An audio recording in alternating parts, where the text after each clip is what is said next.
ನಮಸ್ಕಾರ ಸ್ನೇಹಿತರೆ, ಕಾವೇರಿ ನದಿಯ ಅಣೆಕಟ್ಟುಗಳು ಮತ್ತು ಉಪನದಿಗಳ ಬಗ್ಗೆ ಪರೀಕ್ಷೆಯಲ್ಲಿ ಕನ್ಫ್ಯೂಸ್ ಆಗುತ್ತೀರಾ? ಇವತ್ತಿನ ವಿಡಿಯೋ ನೋಡಿದ ಮೇಲೆ ನೀವು ಮರೆತರೂ ಪರೀಕ್ಷೆಯಲ್ಲಿ ಉತ್ತರ ಮಾತ್ರ ಮರೆಯಲ್ಲ. ಕೇವಲ 5 ನಿಮಿಷದಲ್ಲಿ ಸಂಪೂರ್ಣ ಮ್ಯಾಪ್ ಲರ್ನಿಂಗ್ ಇಲ್ಲಿದೆ. ಬನ್ನಿ ಶುರು ಮಾಡೋಣ. ಕಾವೇರಿ ನದಿ ಉಗಮ ಮತ್ತು ಹರಿವು. ಮೊದಲನೆಯದಾಗಿ ಕಾವೇರಿ ನದಿ. ಇದನ್ನು ದಕ್ಷಿಣದ ಗಂಗೆ ಎಂದು ಕರೆಯುತ್ತಾರೆ. ಉಗಮ ಇದು ಕೊಡಗು ಜಿಲ್ಲೆಯ ಮಡಿಕೇರಿ ತಾಲೂಕಿನ ತಲಕಾವೇರಿಯ ಬ್ರಹ್ಮಗಿರಿ ಬೆಟ್ಟದಲ್ಲಿ ಹುಟ್ಟುತ್ತದೆ. ಹರಿವು ಇದರ ಹರಿವು ಕೊಡಗು, ಹಾಸನ, ಮೈಸೂರು, ಮಂಡ್ಯ ಮತ್ತು ಚಾಮರಾಜನಗರ ಜಿಲ್ಲೆಗಳ ಮೂಲಕ ಹರಿದು ತಮಿಳುನಾಡನ್ನು ಪ್ರವೇಶಿಸುತ್ತದೆ. ಇದರ ಉದ್ದ ಕರ್ನಾಟಕದಲ್ಲಿ ಇದರ ಒಟ್ಟು ಉದ್ದ ಸುಮಾರು 383 ಕಿಲೋಮೀಟರ್. ಪರೀಕ್ಷೆಯಲ್ಲಿ ಕೇಳಬಹುದಾದ ಪ್ರಶ್ನೆ: ಕಾವೇರಿ ನದಿಯು ಕರ್ನಾಟಕದಲ್ಲಿ ಎಷ್ಟು ಕಿಲೋಮೀಟರ್ ಹರಿಯುತ್ತದೆ? ಇದಕ್ಕೆ ಸರಿಯಾದ ಉತ್ತರ ಏನೆಂದರೆ 383 ಕಿಲೋಮೀಟರ್. ಮರೆಯದಿರಿ. ಕಾವೇರಿ ನದಿಯ ಪ್ರಮುಖ ಉಪನದಿಗಳು. ಹೇಮಾವತಿ ನದಿ. ಮೊದಲನೆಯದಾಗಿ ಹೇಮಾವತಿ ನದಿ. ಹೇಮಾವತಿ ನದಿಯು ಕರ್ನಾಟಕದ ಪ್ರಮುಖ ನದಿಗಳಲ್ಲಿ ಒಂದಾಗಿದ್ದು ದಕ್ಷಿಣ ಭಾರತದ ಜೀವನಾಡಿಯಾದ ಕಾವೇರಿ ನದಿಯ ಮುಖ್ಯ ಉಪನದಿಯಾಗಿದೆ. ಇದರ ಉಗಮ ಚಿಕ್ಕಮಗಳೂರು ಜಿಲ್ಲೆಯ ಮೂಡಿಗೆರೆ ತಾಲೂಕಿನ ಜಾವಳಿ ಗ್ರಾಮದ ಬಳಿಯ ಪಶ್ಚಿಮ ಘಟ್ಟಗಳಲ್ಲಿ ಜನಿಸುತ್ತದೆ. ದೂರ ಮತ್ತು ಹರಿವು ಇದು ಒಟ್ಟು 245 ಕಿಲೋಮೀಟರ್ ಉದ್ದದವರೆಗೆ ಹರಿಯುತ್ತದೆ. ಚಿಕ್ಕಮಗಳೂರು, ಹಾಸನ, ಮಂಡ್ಯ ಮತ್ತು ತುಮಕೂರು ಜಿಲ್ಲೆಗಳಲ್ಲಿ ಇದರ ನೀರನ್ನು ಕೃಷಿ ಮತ್ತು ಕುಡಿಯುವ ನೀರಿಗಾಗಿ ಬಳಸಲಾಗುತ್ತದೆ. ಪ್ರಮುಖ ಅಣೆಕಟ್ಟು: ಹಾಸನದ ಗೋರೂರು ಬಳಿ ಹೇಮಾವತಿ ಅಣೆಕಟ್ಟನ್ನು, ಗೋರೂರು ಡ್ಯಾಮ್ ಅನ್ನು ನಿರ್ಮಿಸಲಾಗಿದೆ. ಪ್ರವಾಸಿ ತಾಣ: ಹೇಮಾವತಿ ಹಿನ್ನೀರಿನಲ್ಲಿರುವ 1860ರ ದಶಕದ ಗೋಥಿಕ್ ಶೈಲಿಯ ಮುಳುಗಡೆಗೊಂಡ ಶೆಟ್ಟಿಹಳ್ಳಿ ರೋಸರಿ ಚರ್ಚ್ ಪ್ರವಾಸಿಗರ ಆಕರ್ಷಣೆಯಾಗಿದೆ. ಕಬಿನಿ ನದಿ. ಕಬಿನಿ ನದಿಯು ದಕ್ಷಿಣ ಭಾರತದ ಪ್ರಮುಖ ನದಿಗಳಲ್ಲಿ ಒಂದಾಗಿದ್ದು ಕಾವೇರಿ ನದಿಯ ಪ್ರಮುಖ ಉಪನದಿಯಾಗಿದೆ. ಇದನ್ನು ಕಪಿಲಾ ಎಂದು ಕರೆಯುತ್ತಾರೆ. ಕೇರಳದ ವೈನಾಡು ಜಿಲ್ಲೆಯಲ್ಲಿ ಹುಟ್ಟಿ ಕರ್ನಾಟಕದ ಮೈಸೂರು ಜಿಲ್ಲೆಯ ಮೂಲಕ ಹರಿದು ತಿರುನರಸೀಪುರದಲ್ಲಿ ಕಾವೇರಿ ನದಿಯನ್ನು ಸೇರುತ್ತದೆ. ಇದು ತನ್ನ ಸುಂದರ ಹಿನ್ನೀರು, ಶ್ರೀಮಂತ ವನ್ಯಜೀವಿಗಳು ಮತ್ತು ಪ್ರವಾಸಿ ತಾಣಗಳಿಗೆ ಹೆಸರುವಾಸಿಯಾಗಿದೆ. ಪ್ರಮುಖ ಮುಖ್ಯಾಂಶಗಳು: ಉಗಮ ಕೇರಳದ ವೈನಾಡು ಜಿಲ್ಲೆಯ ಪನರಮರಂ ಮತ್ತು ಮಾನಂದವಾಡಿ ನದಿಗಳ ಸಂಗಮದಿಂದ ಉದ್ಭವಿಸುತ್ತದೆ. ಸಂಗಮ ಕರ್ನಾಟಕದ ತಿರುಮಕೂಡಲ ನರಸೀಪುರದಲ್ಲಿ ಕಾವೇರಿ ನದಿಯನ್ನು ಸೇರುತ್ತದೆ.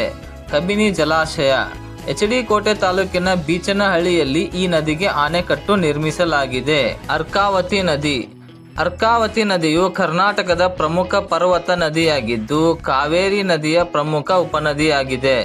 ಚಿಕ್ಕಬಳ್ಳಾಪುರ ಜಿಲ್ಲೆಯ ಪ್ರಸಿದ್ಧ ನಂದಿ ಬೆಟ್ಟದಲ್ಲಿ ಉಗಮಿಸುವ ಈ ನದಿಯು ಸುಮಾರು 190 ಕಿಲೋಮೀಟರ್ಗಳಷ್ಟು ಹರಿದು ರಾಮನಗರ ಜಿಲ್ಲೆಯ ಕನಕಪುರದ ಬಳಿ ಕಾವೇರಿ ನದಿಯನ್ನು ಸೇರುತ್ತದೆ. ಇದು ದೊಡ್ಡಬಳ್ಳಾಪುರ, ನೆಲಮಂಗಲ ಮತ್ತು ರಾಮನಗರ ಮೂಲಕ ಹರಿಯುತ್ತದೆ. ಕನಕಪುರ ತಾಲೂಕಿನ ಮೇಕೆದಾಟು ಬಳಿ ಕಾವೇರಿ ನದಿಯನ್ನು ಸಂಧಿಸುತ್ತದೆ. ಹಾರಂಗಿ ನದಿ. ಹಾರಂಗಿ ನದಿಯು ಕಾವೇರಿ ನದಿಯ ಪ್ರಮುಖ ಉಪನದಿಯಾಗಿದೆ.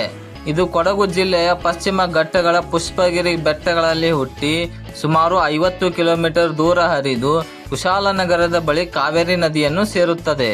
ಈ ನದಿಗೆ ಹುದುಗೂರು ಬಳಿ ಹಾರಂಗಿ ಅಣೆಕಟ್ಟನ್ನು ನಿರ್ಮಿಸಲಾಗಿದ್ದು ಇದು ಪ್ರಸಿದ್ಧ ಪ್ರವಾಸಿ ತಾಣವಾಗಿದೆ. ಉಗಮ ಕೊಡಗು ಜಿಲ್ಲೆಯ ಪುಷ್ಪಗಿರಿ ಬೆಟ್ಟಗಳು. ಉಪನದಿ ಇದು ಕಾವೇರಿ ನದಿಯ ಮೊದಲ ಪ್ರಮುಖ ಉಪನದಿಯಾಗಿದೆ. ಪ್ರಮುಖ ಅಣೆಕಟ್ಟುಗಳು. ನದಿಗಳ ಜೊತೆಗೆ ಅಣೆಕಟ್ಟುಗಳು ತುಂಬಾ ಮುಖ್ಯ. ಕೃಷ್ಣರಾಜಸಾಗರ ಅಣೆಕಟ್ಟು ಕರ್ನಾಟಕದ ಮಂಡ್ಯ ಜಿಲ್ಲೆಯ ಕನ್ನಂಬಾಡಿ ಗ್ರಾಮದ ಬಳಿ ಕಾವೇರಿ ನದಿಗೆ ಅಡ್ಡಲಾಗಿ ನಿರ್ಮಿಸಲಾದ ಪ್ರಮುಖ ಗುರುತ್ವಾಕರ್ಷಣೆಯ ಅಣೆಕಟ್ಟಾಗಿದೆ. ಮೈಸೂರು ಸಂಸ್ಥಾನದ ಮಹಾರಾಜ ನಾಲ್ವಡಿ ಕೃಷ್ಣರಾಜ ಒಡೆಯರ್ ಅವರ ಆಳ್ವಿಕೆಯಲ್ಲಿ ಸರ್ ಎಂ ವಿಶ್ವೇಶ್ವರಯ್ಯನವರ ಮಾರ್ಗದರ್ಶನದಲ್ಲಿ 1911ರಿಂದ 1932ರ ಅವಧಿಯಲ್ಲಿ ಈ ಅಣೆಕಟ್ಟನ್ನು ನಿರ್ಮಿಸಲಾಯಿತು. ಉದ್ದ ಮತ್ತು ಎತ್ತರ. ಅಣೆಕಟ್ಟು 8600 ಅಡಿ ಉದ್ದ ಹಾಗೂ 130 ಅಡಿ ಎತ್ತರವಿದೆ. ಬಳಕೆ: ಮೈಸೂರು ಮತ್ತು ಮಂಡ್ಯ ಜಿಲ್ಲೆಗಳ ಕೃಷಿಗೆ ನೀರಾವರಿಯನ್ನು ಒದಗಿಸುತ್ತದೆ. ಜೊತೆಗೆ ಬೆಂಗಳೂರು, ಮೈಸೂರು ಮತ್ತು ಮಂಡ್ಯ ನಗರಗಳಿಗೆ ಪ್ರಮುಖ ಕುಡಿಯುವ ನೀರಿನ ಮೂಲವಾಗಿದೆ. ಗೋರೂರು ಡ್ಯಾಮ್. ಹೇಮಾವತಿ ಅಣೆಕಟ್ಟು ಕರ್ನಾಟಕದ ಹಾಸನ ಜಿಲ್ಲೆಯಲ್ಲಿದ್ದು ಕಾವೇರಿ ನದಿಯ ಉಪನದಿಯಾದ ಹೇಮಾವತಿ ನದಿಗೆ ಅಡ್ಡಲಾಗಿ 1979ರಲ್ಲಿ ನಿರ್ಮಿಸಲಾಗಿದೆ. ಇದು ಹಾಸನದಿಂದ ಸುಮಾರು 26 ಕಿಲೋಮೀಟರ್ ದೂರದಲ್ಲಿದೆ. ಪ್ರಕೃತಿ ಸೌಂದರ್ಯಕ್ಕೆ ಹೆಸರುವಾಸಿಯಾದ ಈ ಸ್ಥಳವು ಪ್ರವಾಸಿಗರಿಗೆ ಆಕರ್ಷಕ ತಾಣವಾಗಿದೆ. ಕಬಿನಿ ಡ್ಯಾಮ್. ಕರ್ನಾಟಕದ ಮೈಸೂರು ಜಿಲ್ಲೆಯಲ್ಲಿರುವ ಕಬಿನಿ ಜಲಾಶಯವು ಪ್ರಮುಖ ಪ್ರವಾಸಿ ತಾಣ ಹಾಗೂ ಜೀವನಾಡಿಯಾಗಿದೆ.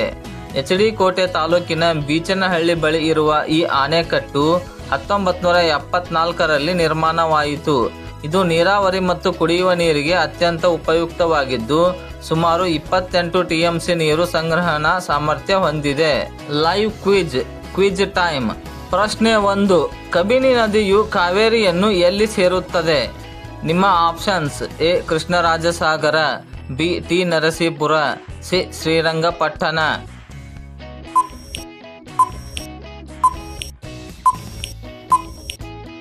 ಪ್ರಶ್ನೆ 2. ಅರ್ಕಾವತಿ ನದಿಯ ಮೇಲೆ ಇರುವ ಆಣೆಕಟ್ಟು ಯಾವುದು? ನಿಮ್ಮ options: A. Linganamakki, B. Almatti, C. Arkavathi.